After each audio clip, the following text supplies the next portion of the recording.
Hello, everyone, and welcome to another episode of Autism Stories. I'm your host, Doug Bletcher, the founder of Autism Personal Coach. Autistic people are the true experts of the autistic experience, and Autism Stories is where we interview autistic people to learn from their stories, experiences, and get their insights. If you would like to be notified about each week's episode of Autism Stories, we suggest you subscribe on your favorite podcast listening platform. We would also appreciate it if you could give us a positive rating and review, as it will help others to learn about autism stories. B. Mellifera joins this episode to discuss their passion for makeup, challenges autistic people face when applying makeup, and how they have learned to better love themselves. We hope you enjoy today's conversation. B, thanks so much for joining me today. Of course. Thank you for having me. Absolutely. And I'd love to start out by learning, where does your story in the autistic community begin? So, obviously, it kind of begins with birth because autism is something you're born with. But as for my actual activity in the community, I think I really got started in about 2020. I just kind of decided to start posting about my autism to TikTok, and I really didn't think it'd go anywhere. I had maybe a couple thousand followers. It wasn't anything serious. I didn't think anybody would see it, and then I wake up to a viral video and it kind of skyrocketed from there of people actually wanting to know the things that I experience and also wanting to know the education that I do have about autism as well. And that's just kind of where it took off. Why do you think your video went viral? Like, maybe thinking back and processing Honestly, I'm not sure. It always feels like the videos that I put the least effort into are the ones that go viral, and then the ones that I worked on so hard and I'm like, this is it. It's like that one doesn't go anywhere. So I don't really understand why the one that went viral went viral. it? Gotcha. Now, one of the most important things we can do is to learn to love ourselves. And you shared on social media last year, you're finally getting to that point. What were some of the most important things for you to kind of get to that point of self compassion, self love, all those types of things?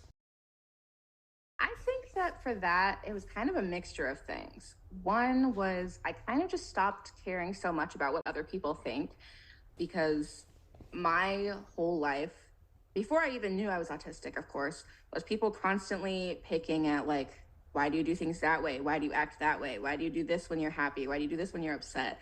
The things you're interested in are stupid. And it's I start to kind of become like a shell of who I was and kind of withdraw within myself and start to heavily mask. And I think that just realizing that, you know, I don't have to do that and I don't deserve to have to put myself into this societally acceptable box in order to be seen as a person, and that I only have this one life that I get to live and I should honor myself in it.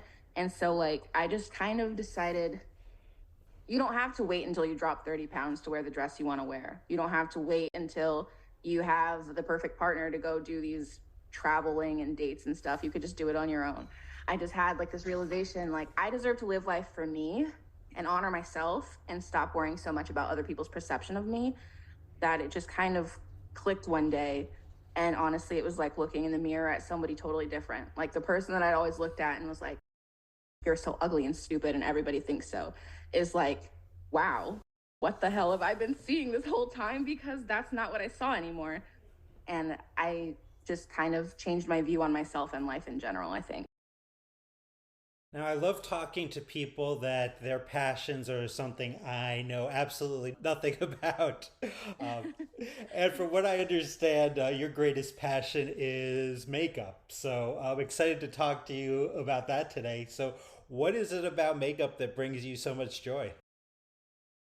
Honestly, everything. Makeup is one of my special interests as an autistic person. And it does bring, what a lot of people have regarded as autistic joy.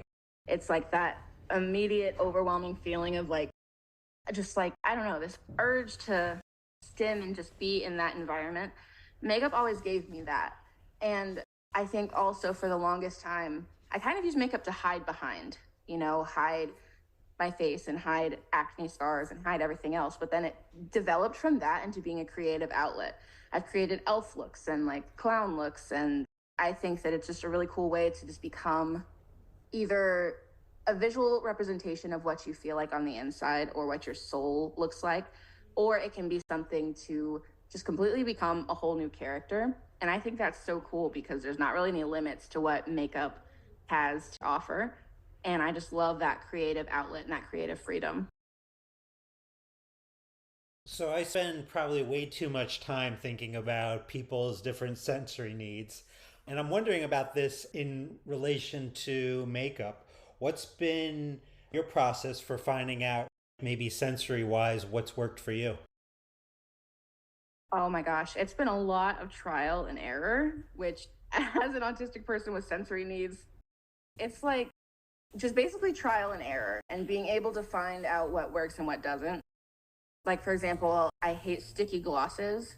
That is one thing that will ruin my whole mood is a sticky gloss. I know that sounds extreme, but it's like I feel the need to just get it off of my body as fast as possible. So I tend to go for like more buttery glosses or like foundations that are too drying or sticky and feel greasy on the skin. Obviously, that's gonna be an issue. So I've tried a bunch of different options to find one that I think is perfect for me. It's just kind of all about tailoring your makeup to your specific sensory needs because there's not one truly universally sensory friendly makeup because we all have different sensory needs. I love honey, but if I get honey on my fingers and it's sticky, it just drives me crazy. Oh my gosh, same. So a large number of us autistic people have, motor challenges, and I'm wondering about how this might apply to makeup. Have motor challenges impacted you in any way in this process? And if so, how have you found ways to kind of navigate around this? Yes, actually, I do have significant motor challenges. This isn't something I've ever really made a video about, although maybe I should. But if you've ever watched any of my makeup lives, or if anybody listening has, I have talked about this in my lives a lot because it's something I get frustrated at a lot. One thing I struggle with in terms of motor challenges and motor function is I have difficulty with spatial awareness and depth perception. So sometimes I'll just like ram a mascara wand right into my eye or something because I can't really tell how far away from my face I am, especially when looking in a mirror, which kind of distorts the view of how close or far things are. And I also have really big difficulties with fine motor skills and hand dexterity and hand strength. So I can't really hold makeup brushes the quote unquote right way. So a lot of times if you watch my videos or my lives, I kind of have my makeup brushes like propped between my fingers in a specific way, or I'll have my hands resting on my face or the palette or the mirror, basically to kind of provide me extra stability because I can't really grip my makeup brushes the way that is technically the proper way to do it. And my hands kind of cramp up and spasm up, and I can't really hold things properly. And that translates to like pencils and crayons and markers and things too that I was kind of scolded in school for. So that's one of the biggest challenges I think with makeup is I just have to kind of find a way to position myself in a different way or hold things a different way, basically accommodate myself so that I can continue to do my passion without basically struggling the whole time to do the most basic aspects of it. And if there's an autistic person listening who wants to start getting into makeup, what would be a good place to start? I think honestly, you don't need to splurge to start doing makeup.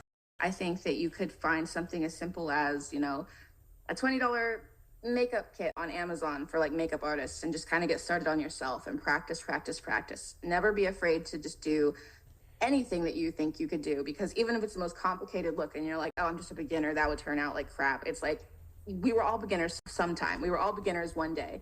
And you deserve to be able to try and fail because trying and failing is how you learn what does and doesn't work and what you need to work on.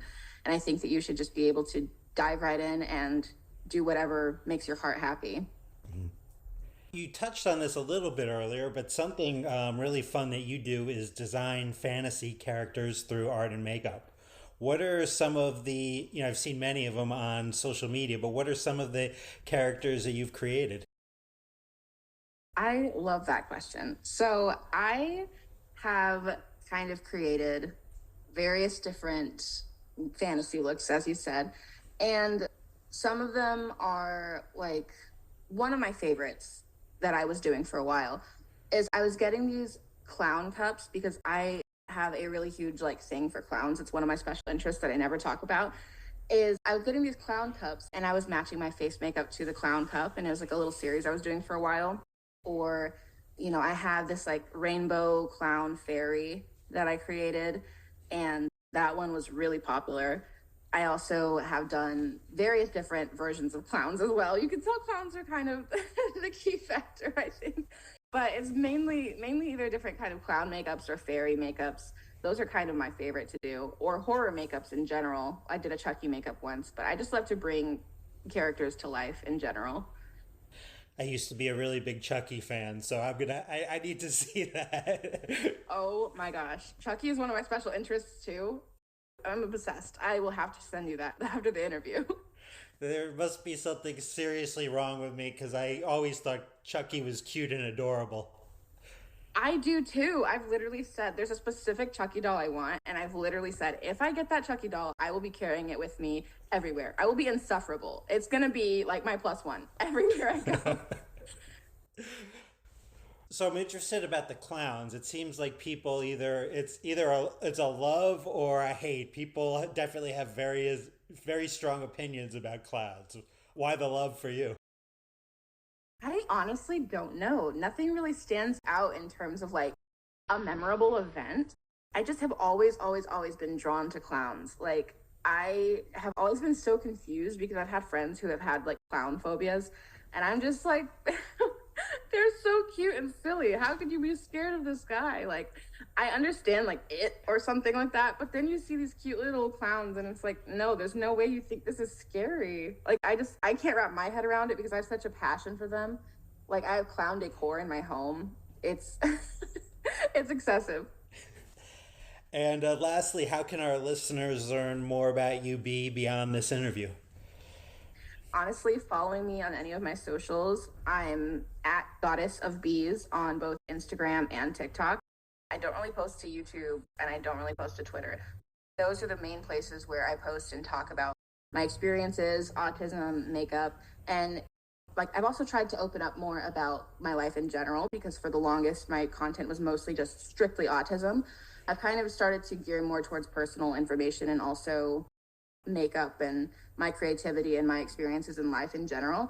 So if you wanted to learn more about me, following me on TikTok or Instagram is pretty much the main way to go to be part of the crew. Well, B, I really loved talking to you today and learning a little bit more about you. Thanks so much for joining me today. Of course. Thank you so much for having me. Thanks so much to B for the conversation. To learn more about B, please check out the link in the podcast description for this episode. Here at Autism Personal Coach, our clients are the experts, our coaches are the guides. The majority of supports for our autistics are not helpful. They try to fix us, not support us.